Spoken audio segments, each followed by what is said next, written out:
Gold, trusted gold buyers. మీరు తాకట్టు పెట్టిన బంగారాన్ని విడిపించి ఈ రోజు ఉన్న మార్కెట్ ధరకు కొనబడను. చిరంజీవి గారితో మీరు అసలు ఏ కైండ్ ఆఫ్ సినిమా చేద్దాం అనుకున్నారు? ఏ సినిమా చేయాల్సి వచ్చింది? దానిలో మార్పులు చేర్పులు ఏమైనా ఉన్నాయి? కేవలం ఇదే కథ అనుకున్నారా చిరంజీవి గారితో? ఆయనతో ఏ కథ అయితే అనుకున్నా ఆ కథే చేస్తున్నారండి. అంతేనా? మళ్ళీ కథ మార్పులు గట్ట ఏం జరగలే, ఒకటే లైన్ అనుకున్నారు, ఆ లైన్తోనే చేస్తున్నారు. అంతేనా?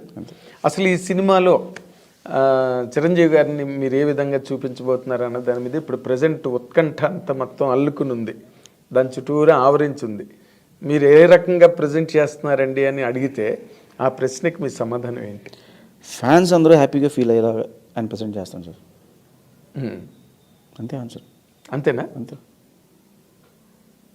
అంటే ఫ్యాన్స్ అందరూ హ్యాపీగా ఫీల్ అవుతారు. ఫ్యాంటసీ అనగానే ఇప్పుడు చిరంజీవి గారితో ఇటువంటి ఫ్యాంటసీ ఒకటి ఆల్రెడీ ఆయన చేసిన ఫ్యాంటసీ ఒకటి ఉంది, జగదేక వీరుడు సుందరి. సో ఆ లైన్స్లో ఉంటుందా అనే ఒక జనరల్ చాలా డిస్కషన్స్ వచ్చినాయి సార్. జగదేక వీరుడు సుందరికి ఇది సీక్వెల్ అని ప్రీక్వెల్ అని వచ్చింది. బట్ ఇది ప్రీక్వెల్ సీక్వెల్ ఏది కాదు, ఇట్స్ ఫ్యాంటసీ ఫిల్మ్ అంతే. ఎందుకు మిమ్మల్ని అడుగుతున్నానంటే ఈ పాయింట్లు, మీరు చిరంజీవి గారితో సినిమా స్టార్ట్ చేసిన తర్వాత ఇదే ఫస్ట్ ఇంటర్వ్యూ అనుకుంటున్నాను నేను. అవును, ఇదే first interview. Yes, thank you for that and I dream should thank you for that. అయితే ఈ సినిమాకి సంబంధించి అశ్విని దత్ గారు కూడా ఒక నోటీస్ లాంటిది ఇవ్వడం, అవును, జగదేకుడు అతిలోక సుందర్లో ఏ పార్ట్ వాడడానికి వీల్లేదు అని చెప్పి ఆయన ఒకటి ఇచ్చారు. అవును. అసలు ఆ మూమెంట్ని మీరు ఎట్లాగా ఫీల్ అయ్యారు, ఫేస్ చేశారండి? అంటే సార్ వాళ్ళు ఎందుకు ఇచ్చారో నాకు తెలీదు. బయట ఏమైందంటే ఇప్పుడు చిరంజీవి గారితో ఫ్యాంటసీ సినిమా అనగానే అందరూ జగదేక వీరుడు సుందరి కనెక్ట్ చేస్తారు. అవును. బాలయ్య గారితో ఫ్యాంటసీ అనగానే భైరవదీపాన్ని కనెక్ట్ చేస్తారు. భైరవదీపం, ఆదిత్య 369 డెఫినెట్గా. ఎందుకంటే వాళ్ళు చేసిన బ్యాక్ సినిమాల్ని గుర్తు చేసి ఇలా ఉండబోతుంది అని చెప్పి, ఇలాంటి ట్రై చేస్తున్నారని చెప్పి, ఇలా ఉంటుందా అని చెప్పి రకరకాల క్వశ్చన్స్ మీడియా సైడ్ నుంచి రేజ్ అవుతాయి. ఓ టైంకి వెళ్ళేలాగా ఏమవుతుంటే అదే నిజమేమో అని నమ్మేంత రేంజ్ తీసుకెళ్తాయి మీడియా. అవును, అలా జరిగింది తప్పితే దీనికి ఒక పేరు కూడా పెట్టారు, ముల్లోకి వీరుడు. ముల్లోకి వీరుడు ఒక టైటిల్ కూడా పెట్టి అది కూడా రన్ చేశారు కొన్ని రోజులు. ఓకే. వెబ్సైట్స్ క్యారీ చేసినాయి, న్యూస్ ఛానల్స్లో వచ్చినాయి, ఆర్టికల్స్ వచ్చాయి. నాకు కూడా తెలియదు టైటిల్ ఏంటి అప్పుడు. మీరు కూడా అనుకోలేదు? ఇంకా లేదు. సో అలాగా తప్పితే కదా. ముల్లోకి వీరుడు అని అనౌన్స్ అయినప్పుడు మీకు ఎలా కనిపించింది? నవ్వుకున్నాను సార్, బాగుంది, ఐడియా ఏదో బాగుంది. అంటే జగదేక వీరుడికి ప్యారలల్గా ముల్లోకి వీరుడు కథ రాశారు. ముల్లోకాలు తిరుగుతాడు, 12 మంది హీరోయిన్లు ఉంటారు. రాశారు, కథ కూడా రాశారు. ఓ, అసలు మీ కథ కూడా సపోర్ట్ ఇచ్చారు. బట్ బాగుంటాయి సార్ అలాంటి. అదే అంటున్నా, మీరు వాడుకోలేదు మరి వాళ్ళు ఇచ్చిన కథని, మీ సొంత కథతో చేస్తున్నారు. అంతేనా? అంతే. ఇప్పుడు నార్మల్గా ఎవరికైనా ఒక యంగ్ డైరెక్టరు మీలాంటి వాళ్ళు అంత మేజర్ మెగాస్టార్తో సినిమా చేసేటప్పుడు 100% అసలు ఇతను ఎలా చేస్తాడు ఈ ప్రాజెక్టు, అతనితో ఆయన మీద హై ఎక్స్పెక్టేషన్స్ ఉంటాయి. పైగా ఆయనకున్న రీచ్ వల్ల ఎక్కువ డౌట్లు వస్తాయి జనరల్గా, ఇతను ఎలా చేస్తాడు. ఎక్స్పెక్టేషన్స్ అన్నా కానీ రెస్పాన్సిబిలిటీ ఎక్కువ ఉంటుంది సార్. ఎందుకంటే అంత పెద్ద స్టార్ వన్ ఫిల్మ్ చేసిన డైరెక్టర్ని నమ్మి కథ ఇచ్చారు, ఓకే చెప్పారు అంటే అది మనకి చాలా రెస్పాన్సిబిలిటీ పెంచుద్ది. అవును. At the same time pressure కూడా ఉంటుంది. ఎందుకంటే ఈయన నమ్మినప్పుడు ఈయన ఎలా చూపించాలి, సో ఏ వేలో వెళ్ళాలి, ఇలాంటి రకరకాల డౌట్స్ ఉంటాయి. సో అవన్నీ క్లియర్ చేసుకుంటూ వెళ్ళడానికి నాకు చిరంజీవి గారు బాగా సపోర్ట్ చేశారు. ఓకే. ఓకే. ఆయన నాకు ఫ్రీడమ్ ఇచ్చారు. యాక్చువల్లీ నేను అనుకున్నది ఏదైనా సరే ధైర్యంగా చెప్పగలను ఆయన ఇచ్చిన ఫ్రీడమ్ వల్ల. సార్ నేను అనుకుంటున్నాను ఇలా వెళ్దామా అని చెప్పి, ఆయన నచ్చితే ఇమీడియట్గా గో హెడ్ అంటారు, లేదంటే ఆలోచించి ఒకసారి అంటారు. అంతేనా? అంటే కథలోని ఆయనకి చెప్పిన తర్వాత అది షూటింగ్ వరకు వెళ్ళే మధ్యలో ఎక్కువ మార్పులు చేర్పులు జరిగినాయా? ఏం లేదండి, నేను డే వన్ ఏం చెప్పానో అదే ఉంది. అంతేనా? ఓకే. లెంత్లో ఎక్కువైతే అవన్నీ ట్రిమ్ చేసాం, పేపర్ మీద ఎడిట్ చేసాం తప్పితే, మేము పేపర్ మీద ఇది అనవసరంగా పడదలే వద్దు ఇలాంటివి తీసాం తప్పితే, మేము డే వన్ ఏమనుకుని కథ చెప్పామో అదే ఉంది. ఓకే.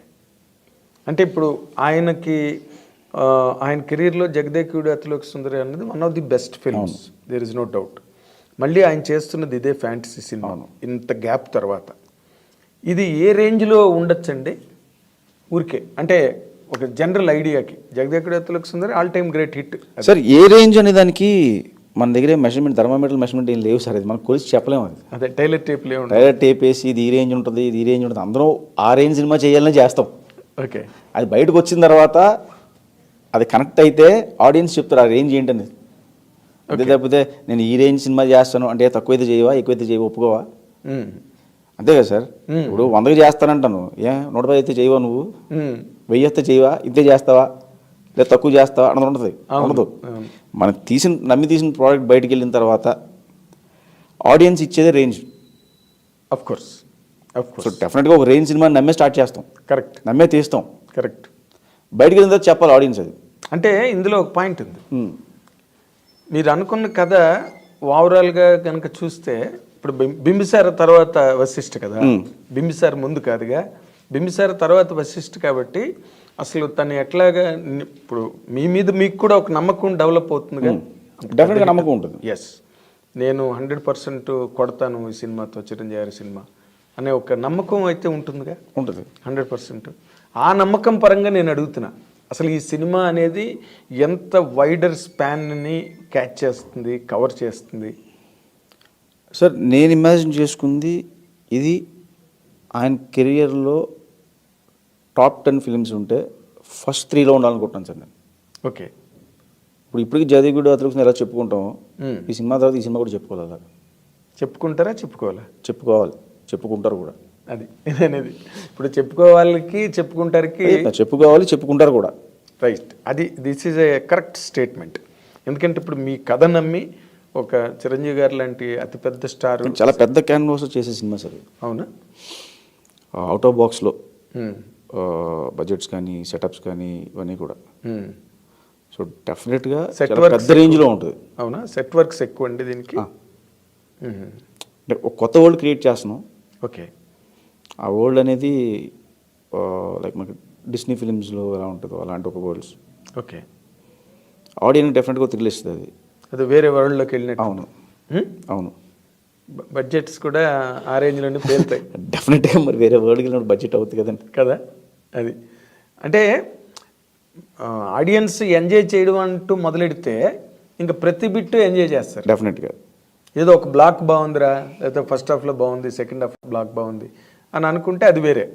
బట్ ఎవ్రీ బిట్ ఎప్పుడైతే ఎంజాయబుల్గా ఉంటుందో టేక్ ఆఫ్ దగ్గర నుంచి, కథపరంగా చెప్పాలి అంటే, కథపరంగా మాట్లాడుకోవాలంటే మీ కథను మీరు ఏం చెప్తారు సార్ ఆ కథ గురించి?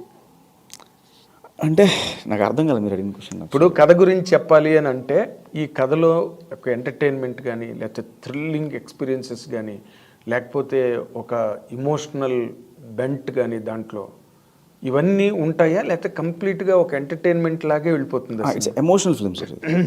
ఒక చిన్న ఎంటర్టైన్మెంట్తో స్టార్ట్ అయ్యి ఒక ఎమోషనల్గా ఒక ఫ్యాంటసీ వరల్డ్లోకి ఎంటర్ అవుతాం. బేసికల్గా ఎమోషన్ లేకపోతే ఏ సినిమా ఆడదు సార్. నా నమ్మకం, నాకు తెలిసిన నాలెడ్జ్ ప్రకారం, యాజ్ పర్ మై నాలెడ్జ్, నాకు తెలిసిన నాలెడ్జ్ ప్రకారం ఎమోషన్ అనేది సినిమాని నిలబెడితే నమ్ముతున్నాను. కరెక్ట్. దానికి ఇవన్నీ కూడా డెకరేషన్స్ అంతే. సో ఒక ఎమోషనల్ డ్రామా ఉంటుంది. ఏంటి ఎమోషనల్ డ్రామా? అది ఇప్పుడు చెప్పకూడదు సార్. అంతేనా? మీరు నెక్స్ట్ రిలీజ్ తర్వాత తీసుకోవాల్సిన ఇంటర్వ్యూ ఇప్పుడు